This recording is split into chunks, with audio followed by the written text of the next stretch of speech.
vídeo de hoje, a gente vai analisar a narrativa e a jornada do herói dentro do filme que ganhou melhor filme na premiação do Oscar, Coda ou No Ritmo do Coração. Meu nome é Bea Góes e você está assistindo ao Narratologia.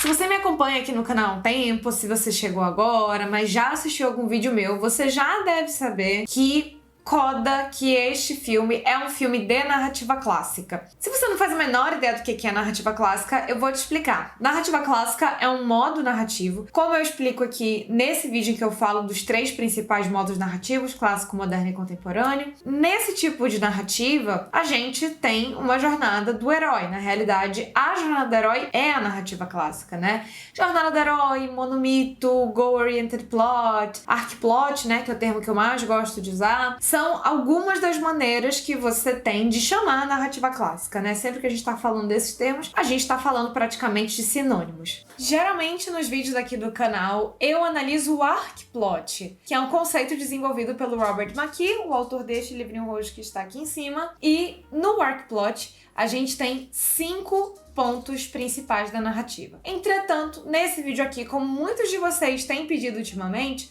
eu vou fazer diferente. Eu vou analisar os 12 passos da jornada do herói neste vídeo. E também vou explicar um pouquinho pra vocês por que eu, Bea, como roteirista, como professora, por que eu prefiro muitas vezes utilizar o arc plot e não a jornada do herói. Eu acho que esse filme aqui é um ótimo exemplo. A gente vai analisar, vocês vão ver que tem os 12 passos, mas que os 12 passos não são exatamente da maneira como a gente imagina que serão os 12 passos de uma jornada do herói. Antes da gente prosseguir, não se esquece de se inscrever no canal, dar um like no vídeo e especialmente de me seguir no Instagram, porque lá no Instagram é quando eu tenho contato com vocês, é quando vocês me pedem temas de vídeo, é onde eu consigo ter uma proximidade maior com vocês e inclusive responder as mensagens que vocês me mandam. Então, se você quiser ter um contato mais próximo comigo, se você quiser acompanhar minha rotina de roteirista, se você quiser participar das caixinhas de pergunta que eu mando, me segue lá no Instagram. Sempre que a gente fala em narrativa clássica, a gente precisa falar e reconhecer, antes de qualquer coisa, de que a jornada do herói, a narrativa clássica,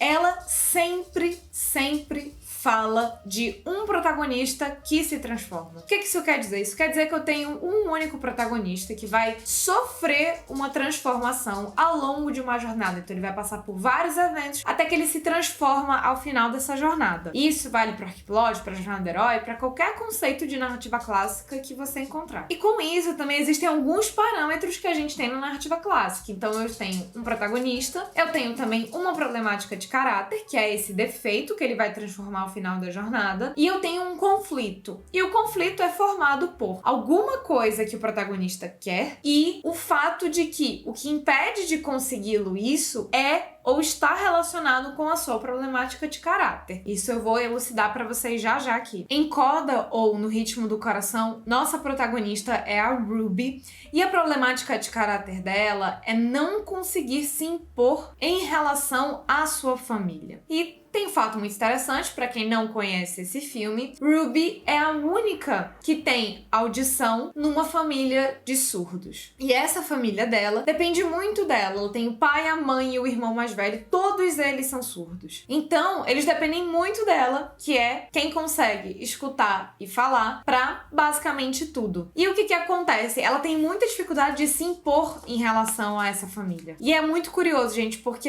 esse tipo de problemática de caráter geralmente passividade, submissão, até mesmo outras como insegurança, inocência, costumam ser problemáticas de caráter muito difíceis de se trabalhar. Porque são problemáticas de caráter que é muito fácil você deixar o seu protagonista passivo, um protagonista que não age, um protagonista que não faz nada. Porque se a problemática de caráter dele é ter dificuldade de agir, ter dificuldade de colocar limite, ter dificuldade de se impor, como é o caso da Ruby, você já tá falando de um personagem que você vai precisar manifestar esse problema dele, mas que você precisa de um protagonista que age, que seja proativo, porque ninguém gosta de um protagonista que não age, que não é proativo, como eu já expliquei pra vocês nesse vídeo aqui. Mas essa é a problemática de caráter da nossa protagonista, Ruby. E o que ela quer, né? Qual que é o conflito dela? Ela quer fazer faculdade de música na Berklee, que é uma instituição super respeitada de música lá nos Estados Unidos, e o que a impede de conseguir isso disso é: sua família depende absurdamente dela pra tudo e ela não consegue se impor e colocar limites. Ela coloca as prioridades da família dela acima das dela. Então, tendo isso em mente, a gente vai analisar agora os 12 passos da jornada do herói. Um pequeno aviso antes da gente continuar. Obviamente, esse vídeo terá spoilers, né? Porque não tem como eu analisar os 12 passos de uma narrativa sem dar spoiler pra vocês de toda a narrativa, tá? Então, se você ainda não assistiu esse filme, ele tá disponível no Apple TV Plus e na Amazon também, tá? E depois você pode dar uma olhadinha lá, procurar pra você poder assistir. Para este vídeo, eu estou levando em consideração os 12 passos da jornada do herói, como definidos por Christopher Vogler em seu livro A Jornada do Escritor, lançado nos anos 90. Eu não vou analisar os 17 passos como definidos por Joseph Campbell no livro dele O Herói de Mil Faces, tá bom?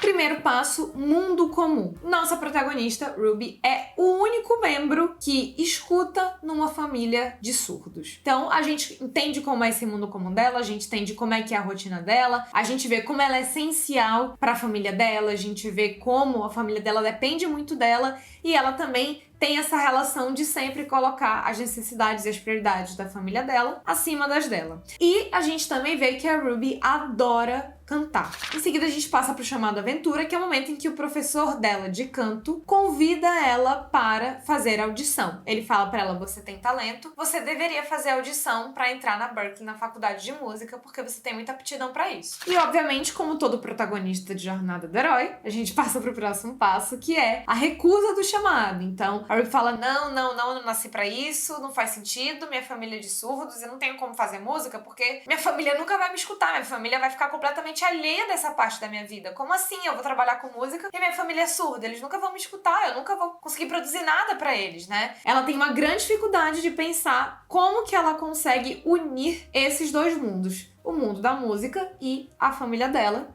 E ela ama muito ambos. E aí a gente vai pro quarto passo da jornada do herói, que é o encontro com o mentor. E aí vocês vão me perguntar assim: Bel, o mentor dela é o professor dela, né? É o professor dela, é o momento em que ela encontra com o professor de canto dela, em que ela se inscreve lá na aula de canto e ela vai lá com o professor dela. Ué, mas isso já aconteceu, né? Porque se o chamado da aventura dela e a recusa do chamado já envolvem o professor, então tá errado, né? Não é que tá errado, gente, é que simplesmente houve uma inversão e tá tudo bem, isso faz parte, isso é completamente normal. E aí que vem uma observação minha, e esse é um dos motivos pelos quais eu prefiro utilizar os 5 pontos do arquiplot do que os 12 passos da jornada do herói. O próprio Vogler, gente, no livro dele, o Vogler, que, baseado no Campbell, definiu esses 12 passos, ele mesmo fala: você não precisa usar os 12 passos e você pode inverter a ordem de algum deles, não faz diferença. Este filme faz isso. O encontro com o mentor acontece logo depois do mundo comum. E aí vem o chamado de aventura e a recusa do chamado, entende? Então, sim, existe esse quarto passo, que é o encontro com o mentor, que é o momento em que ela encontra e conhece o professor dela de música da escola, mas ele acontece como o segundo passo da jornada e não como o quarto passo, como é definido pelo Vogler. E é por isso, galera, que eu prefiro ensinar para vocês e trabalhar mais os 5 pontos do arquiplot, porque nesses 5 pontos do arquiplot são só 5 eventos que você precisa pensar. Então, quando a gente tem muitos passos, quando a gente tem muitas etapas, a gente pode acabar se confundindo, a gente pode acabar querendo inverter alguns passos, o que tá tudo bem, não é nenhum problema. Só que isso pode acabar gerando muita dúvida quando a gente tá começando, quando a gente não tem muita segurança para contar nossa história. Por isso que eu sempre prefiro ensinar para vocês os 5 pontos do arquiplot. Se você quiser conhecer mais, tem vídeo sobre isso aqui no canal também. O próximo passo é a travessia do primeiro limiar, que é o momento em que a nossa protagonista decide: cara, quer saber? Eu vou começar a fazer aulas com o meu professor, eu vou fazer essa audição. Então ela decide embarcar na jornada e ela faz uma pequena travessia, né? Então o que que é? É essa decisão de frequentar a casa do professor para ser treinada, para ela poder conseguir cantar. O próximo passo é um passo de bastante desenvolvimento, que é provas, aliados e inimigos. Então é um momento em que o protagonista ele vai avançando na sua jornada, ao mesmo tempo ele conhece aliados, como é o caso do par romântico dela, que ela conhece, começa a se envolver com ele, começa a treinar aquela música com ele, e inimigos, né? Também não falei pra vocês, mas a família dela é antagonista dela nesta trama. Lembrando que antagonismo não tem a ver com intenção, tá? Eu posso ser antagonista e desejar o melhor pra você, desde que eu esteja piorando sua problemática de caráter. Então a família dela quer que ela permaneça ali com eles, quer que ela continue servindo a eles e ajudando eles a qualquer custo, porque é quase como se fosse um dever dela, por ser a única que escuta da família. Igual aconteceu no BBB. Esse que eu falando de antagonista é como se fosse vilão ali, né? Uhum. Aí eu fiquei vendo, na hora que eles falaram, só que ela é meu antagonista. Eu falei assim, você tá errado, antagonista não é isso. Muito bem. Muito bem. Aí é uma pessoa que assiste meus vídeos, que assiste meus cursos, pessoa que estuda. Vocês escutaram, gente? Olha aí o Sam. Tá entendendo?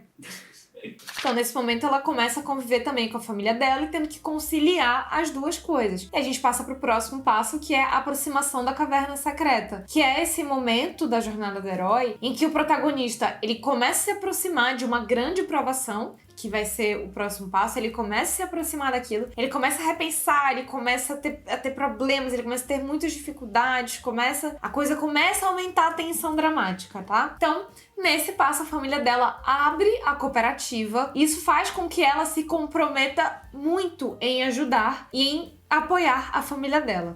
No passo seguinte, que é a aprovação, a nossa protagonista faz uma apresentação junto do parceiro, junto dos outros colegas do coral, e ela se destaca e todo mundo aplaude, e enfim, é super, super emocionante aquele momento em que tá dando tudo super certo pra ela e ela consegue mostrar tanto pra família dela quanto pros outros, o quanto que ela gosta daquilo e o quanto que ela é boa naquilo. Também é um passo que poderia estar um pouco antes na narrativa, está um pouquinho mais à frente, mas vocês vão entender que nessa sequência de eventos aqui, super funciona pra protagonista e pra jornada desse filme. Em seguida, já se aproximando do final do filme, a gente tem a recompensa, que é o momento em que a família dela reconhece que, nossa, ela é muito boa nisso, ela precisa disso, realmente é muito bom pra ela isso, ela realmente é muito boa nisso, ela é parabenizada pelos amigos, pelos colegas, por todo mundo. O caminho de volta é aquele momento em que o protagonista, ele está retornando, está se preparando pra retornar, transformado, está se aproximando do seu clímax, está se aproximando desse momento. E é também um momento de muito questionamento. Então, ela começa a se perguntar se ela realmente vai abandonar a família dela, porque a família dela precisa muito dela. A gente poderia inserir aqui, apesar desse momento já ter passado, o momento em que a família dela leva uma multa porque só tinha pessoas surdas comandando o barco e ela sempre estava no barco junto com eles, e isso acaba fazendo com que eles levem uma multa e eles não têm dinheiro para pagar aquela multa, eles se prejudicam muito e falam, não, você tem que ficar, a gente não tem como ter você fora daqui, a gente precisa de você aqui. Então, esse momento de questionamentos e de ressalvas. A ressurreição a gente também pode chamar de clímax da narrativa. Então, é esse momento, esse instante de muita tensão dramática em que o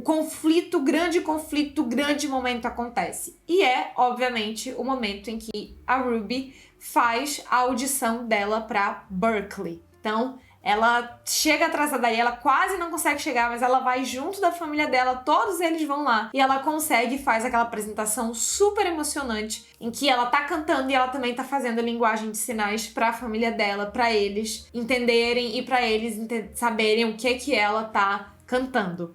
O último passo da jornada do herói é o retorno com o Elixir. E esse momento, simbolicamente, ele representa muitas coisas, e isso é muito explicado, eu recomendo vocês sempre analisarem isso com o Joseph Campbell. Mas o retorno com o Elixir é um instante em que o protagonista ele retorna ao seu mundo comum, ele retorna para aquele local de onde ele partiu, entretanto transformado, e ele traz a transformação para as outras pessoas também, ele também leva a transformação para as pessoas ao seu redor. Então a Ruby agora, ela consegue definir bem suas prioridades, ela consegue se impor, ela consegue colocar o que ela deseja no mesmo patamar, ou às vezes até mesmo acima, e tá tudo bem, do que as necessidades da família dela. Ela consegue impor limites, consegue respeitar os limites dela e da família dela, e a família dela também entende isso. Então esse é o grande ganho dessa narrativa, e esse é o grande ganho desse passo, que é o retorno com o Elixir.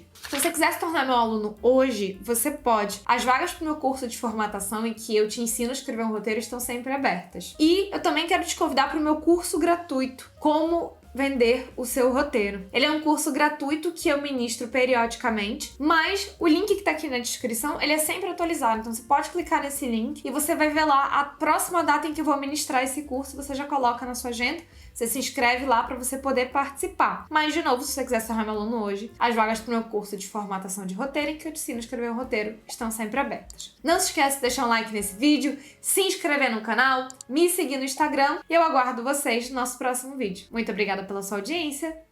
Tchau!